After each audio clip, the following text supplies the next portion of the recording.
এবার গরমকে পিছনে ফেলে ভয়ানক গতিতে এগিয়ে আসছে ভারী বৃষ্টি।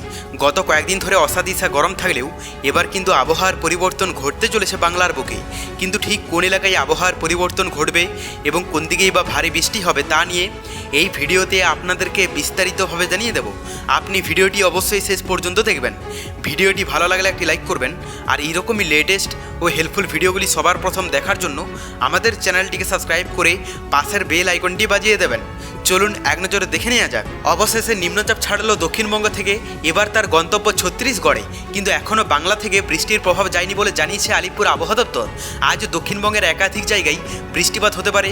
অপরদিকে সাময়িক বিরতি কাটিয়ে ফের অতি ভারী বৃষ্টি শুরু হয়েছে উত্তরবঙ্গে। আগামী কয়েকদিন এমনই বৃষ্টির সম্ভাবনা রয়েছে রাজ্য জুড়ে। আবহাওয়া দপ্তর জানিয়েছে বর্তমান সময় মৌসুমি অক্ষরেখা গাঙ্গেয় পশ্চিমবঙ্গ ছেড়ে রাজস্থানের গঙ্গানগর হয়ে ছত্তিশগড়ের উপর দিয়ে পুরী হয়ে বঙ্গোপসাগর পর্যন্ত বিস্তৃত রয়েছে। পাশাপাশি নিম্নচাপের কাঁটা সরেছে বাংলার উপর থেকে। কিন্তু এই মুহূর্তেই যে বঙ্গ থেকে বৃষ্টিপাত কমে যাবে তেমনটা জানায়নি হাওয়া অফিস। তো এরপর আমরা যদি লাইভে আপডেটটা দেখে নিই, প্রথমে আমরা যদি আজ সকালের দিকে পশ্চিমবঙ্গের দক্ষিণবঙ্গের এলাকাগুলোর কথা বলি, তো এখানে কলকাতা থেকে শুরু করে হাওড়া, হুগলি, কৃষ্ণনগর, বহরমপুর, মুর্শিদাবাদ, এখানে খড়গপুর, চাকুলিয়া, জামশেদপুর, পুরুলিয়া, বাঁকুড়া, দুর্গাপুর, আসানসোল, মোটামুটি দক্ষিণবঙ্গের সমস্ত এলাকা জুড়ে পরিষ্কার আবহাওয়ায় দেখতে পাওয়া যাচ্ছে। সেরকমভাবে বৃষ্টির সম্ভাবনা নেই, যদিও হালকা মেঘলা আকাশ থাকতে পারে কলকাতার আশেপাশের এলাকা এবং হালকা ফুলকা বৃষ্টি হতে পারে হলদিয়া, কাকদ্বীপ, সাগরদ্বীপ এই সমস্ত সমুদ্র উপকূলবর্তী এলাকাগুলোতে। বাকি দক্ষিণবঙ্গের সমস্ত এলাকা জুড়ে সকালের দিকটাতে পরিষ্কারই আবহাওয়া থাকবে। উত্তরবঙ্গের যদি আপডেটটা দেখা যায়, দার্জিলিং থেকে শুরু করে কালিম্পং, কার্শিয়ং, জলপাইগুড়ি, আলিপুরদুয়ার, কোচবিহারে হালকা থেকে মাঝারি বৃষ্টির সম্ভাবনা দেখতে পাওয়া যাচ্ছে। এক্ষেত্রে দার্জিলিং, কালিম্পং, কার্শিয়ংয়ে কিছুটা কম ইফেক্ট থাকবে, তবে জলপাইগুড়ি, আলিপুরদুয়ার, কোচবিহারে মাঝারি মানের কিন্তু বৃষ্টির সম্ভাবনা রয়েছে। আর বাংলাদেশের কথায় আমরা যদি চলে আসি, তো এখানে সমুদ্র উপকূলবর্তী এলাকার মধ্যে মোটামুটি চট্টগ্রাম, ফটিকছড়ি, মানিকছড়ি এই সমস্ত এলাকাগুলোতে হালকা ইফেক্ট দেখতে পাওয়া যাচ্ছে। কিন্তু ভিতরের এলাকার মধ্যে বেশিরভাগ এলাকার আবহাওয়া পরিষ্কারই থাকবে। এখানে গাজীপুর, মানিকগঞ্জ, ফরিদপুর, আগরতলা, কুমিল্লা, চাঁদপুর, মাদারীপুর, বরিশাল, নোয়াখালী, ফেনী, সেই সঙ্গে উপরের দিকের কথা বলতে গেলে পাবনা, রাজশাহী, টাঙ্গাইল, নওগাঁ, বগুড়া এই সমস্ত এলাকাগুলো মোটামুটি পরিষ্কারই দেখতে পাওয়া যাচ্ছে। তবে তার মধ্যেও কিছু এলাকা আছে যেগুলোতে হালকা বৃষ্টির সম্ভাবনা রয়েছে। এখানে সিলেটের কাছাকাছি এলাকা, সেই সঙ্গে মৌলভীবাজার, সুনামগঞ্জ, জামালগঞ্জ, ময়মনসিংহ, কিশোরগঞ্জ এই সমস্ত এলাকাগুলো আছে। এবং উপরের দিকের কথা বলতে গেলে পঞ্চগড়, ঠাকুরগাঁও, দিনাজপুর, রংপুর, গাইবান্ধা, কুড়িগ্রাম এগুলোতে কিন্তু হালকা বৃষ্টি হতে পারে।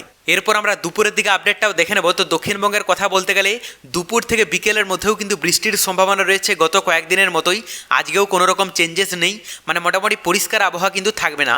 এখানে দক্ষিণবঙ্গের প্রায় প্রতিটি জেলাতেই কিন্তু বৃষ্টির ইফেক্ট পড়তে দেখতে পাওয়া যাচ্ছে। কোথাও হালকা বা কোথাও মাঝারি মানের বৃষ্টি হবে, তবে ভারী বৃষ্টির সম্ভাবনা যদিও সেই রকমভাবে নেই, তবে পরিষ্কার আবহাওয়া সেই রকমভাবে দেখতে পাওয়া যাচ্ছে না। উত্তরবঙ্গের যদি আপডেটটা দেখা যায়, দার্জিলিং থেকে শুরু করে কালিম্পং, কার্শিয়ং, জলপাইগুড়ি, আলিপুরদুয়ার, কোচবিহারে বৃষ্টির সম্ভাবনা রয়েছে। এক্ষেত্রে জলপাইগুড়ি, আলিপুরদুয়ারের পরিমাণে অনেকটাই কিন্তু কম ইফেক্ট থাকবে, তবে পরিষ্কার আবহাওয়া সেই রকমভাবে দেখতে পাওয়া যাচ্ছে না দুপুর থেকে বিকেলের মধ্যে। আর বাংলাদেশের কথায় আমরা যদি চলে আসি, তো এখানে সমুদ্র উপকূলবর্তী এলাকাগুলোতেও ইফেক্ট থাকবে এবং ভিতরের এলাকার মধ্যে প্রায় সমস্ত এলাকা জুড়েই কিন্তু বৃষ্টি দেখতে পাওয়া যাচ্ছে। সকালের দিকটাতে বাংলাদেশে সেই রকমভাবে ইফেক্ট থাকবে না, বেশিরভাগ এলাকার আবহাওয়া পরিষ্কার থাকলেও দুপুর থেকে বিকেলের মধ্যেই প্রায় প্রত্যেকটি এলাকা জুড়েই কিন্তু বৃষ্টি দেখতে পাওয়া যাচ্ছে।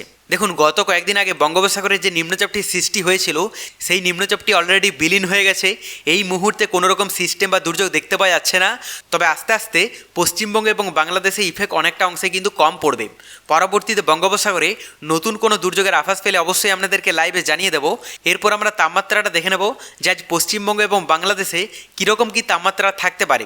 প্রথমে আমরা যদি দক্ষিণবঙ্গের তাপমাত্রাটা দেখে নিই, তো এখানে কলকাতা এবং দক্ষিণবঙ্গের বেশিরভাগ এলাকার তাপমাত্রা থাকতে পারে 31-32 ডিগ্রির মধ্যে।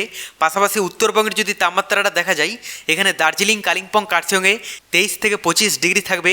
পাশাপাশি জলপাইগুড়ি, আলিপুরদুয়ার, কোচবিহারের তাপমাত্রা থাকতে পারে 31 ডিগ্রির মধ্যে। আর বাংলাদেশের কথা বলতে গেলে সমুদ্র উপকূলবর্তী এলাকা এবং ভিতরের এলাকার মধ্যে বেশিরভাগ এলাকার তাপমাত্রা থাকতে পারে 29 ডিগ্রি থেকে শুরু করে 30-31 ডিগ্রি পর্যন্ত। তবে এক্ষেত্রে রংপুর একটু বেশি থাকবে 32 ডিগ্রি সেলসিয়াস। এরপর আমরা রাতের দিকে তাপমাত্রাটাও দেখে নেব। তো দক্ষিণবঙ্গের কথা বলতে গেলে কলকাতা এবং দক্ষিণবঙ্গের বেশিরভাগ এলাকার তাপমাত্রা থাকতে পারে 26 ডিগ্রি থেকে শুরু করে 27-28 ডিগ্রি পর্যন্ত। পাশাপাশি উত্তরবঙ্গের যদি তাপমাত্রাটা দেখা যায় তো এখানে দার্জিলিং, কালিম্পং, কার্শিয়ংয়ে 20 থেকে 22 ডিগ্রি দেখতে পাচ্ছে। আর এদিকে জলপাইগুড়ি, আলিপুরদুয়ার, কোচবিহারের তাপমাত্রা থাকতে পারে 26 ডিগ্রির মধ্যে। বাংলাদেশের কথা বলতে গেলে সমুদ্র উপকূলবর্তী এলাকা এবং ভিতরের এলাকার মধ্যে বেশিরভাগ এলাকার তাপমাত্রা থাকতে পারে 26 ডিগ্রি থেকে শুরু করে 27 ডিগ্রি পর্যন্ত। তবে পরবর্তীতে নতুন কোনো দুর্যোগের আভাস পেলে অবশ্যই আপনাদেরকে লাইভে জানিয়ে দেবো। তার জন্য চ্যানেলটিকে সাবস্ক্রাইব করে রাখতে ভুলবেন না।